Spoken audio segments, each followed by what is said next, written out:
Well, here we have a 1954 Olympia SM3. Super clean, super shiny, super pretty. It's that gorgeous burgundy maroon that Olympia does so well in their crazy crinkled paint. Cameras don't really capture the depth and shimmer of this color very well. It's kind of ethereal when you look at it in person. And if you've ever seen an Olympia, you'll know exactly what I'm talking about. This one's in great shape. It has fresh rubber from JJ Shorts. Very supple, very quiet to type on. Original feed rollers are in great shape. This is serial number 435563, 1954. Not to be confused with the 57 that I already have a video of up. That one is the later series SM3. This is the first run series, or not first run, but the first style, I guess, before some of the later mechanical changes were implemented. The springs for the lid are on this front plate instead of right there. The lid itself is sprung with little alligator clips instead of the pop hook or a pop, like a little pop rivet on a plate arrangement that you find on the later ones. This one just pops straight out. And easy peasy.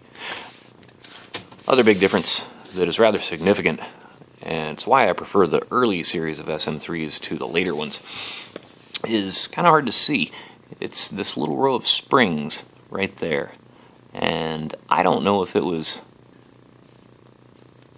listed as an add-on that you paid extra for when you were getting your machine, or if it was simply a design change to the later machines where they got rid of those springs. But it's only in the first series that I've ever found them. Now, I've probably had 12.5 SM3s over the years, and it's only on the early series that I see that, where those changes that I've listed are present in conjunction with those springs, which these assist the type bars it assists the type arm as it returns underneath there, and that allows for a slightly faster return on the type bar itself, and the feel under the keys is a lot more snappy than on the later models, and it allows you to type a little bit faster, which is impressive because an SM3 is a pretty quick typing machine to begin with. Very much a favorite of writers and collectors both, which I am definitely a user and collector. This also has the lovely sprung key tops, where there's just a little bit of motion in that. You'll probably hear it.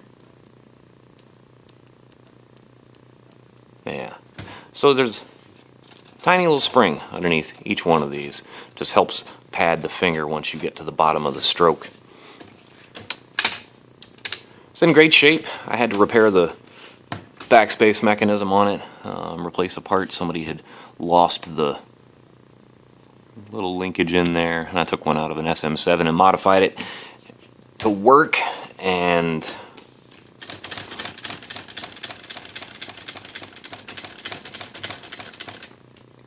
it does indeed work. In fact, everything works on this.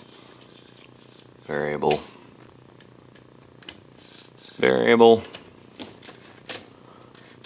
Paper release works great. Margins work great. Margin releases.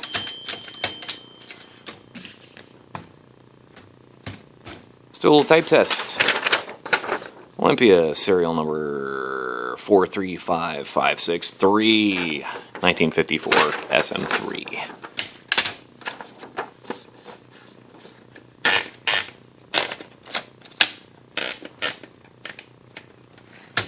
Going on the black setting here.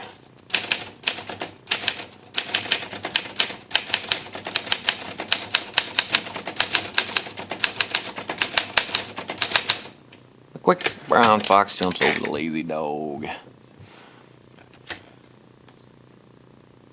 It's a very quiet machine. don't even have a felt pad under this. My felt pad is in that stack of typewriters back there, separating a Hermes 2000 and somebody else's Model 5. That's why it's somebody else's. That's why it's on the top of the stack, right? I normally keep a felt pad under here, and it's even more quiet than. Go to the red setting here. Go for all cap, or not all caps, but the occasional cap.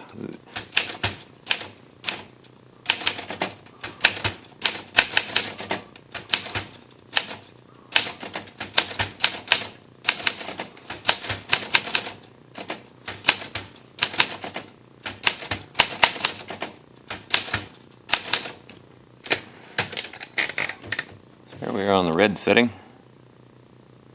Alignment's pretty good on there.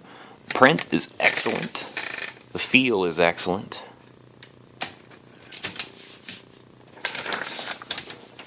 There's really not a ding in the paint anywhere either.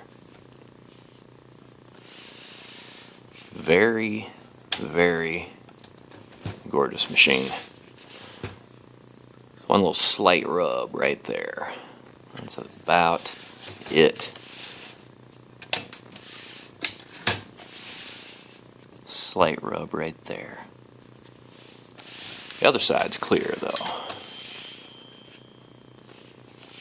Very clean. It was very clean when I got it, and not much in the way of dust and eraser shavings, and what little there was I've gotten rid of.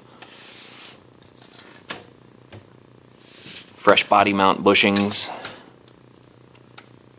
right there, those guys. Feet are nice and supple still.